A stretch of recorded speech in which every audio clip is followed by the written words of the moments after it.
જૂનાગઢમાં હાઇબ્રિડ ગાંજાનું આંતરરાષ્ટ્રીય રેકેટ ઝડપાયું છે। બેંકોકના આરોપી દ્વારા આખું રેકેટ ચલાવાતું હતું।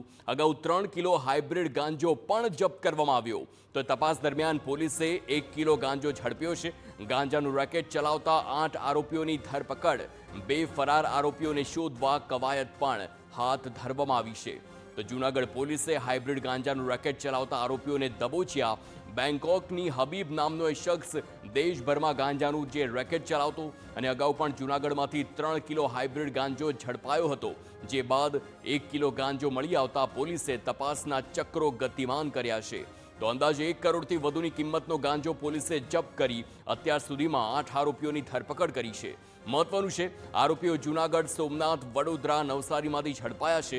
જોકે અન્ય 2 ફરાર આરોપીઓને શોધવા પોલીસે તજવીજ હાથ ધરી છે।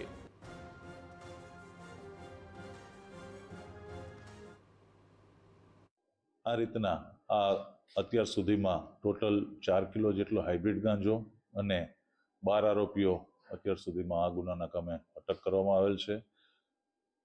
એલસીબી, પીઆઈ અને એમની ટીમ દ્વારા આમાં હજુ પણ આગળ તપાસ ચાલુ છે।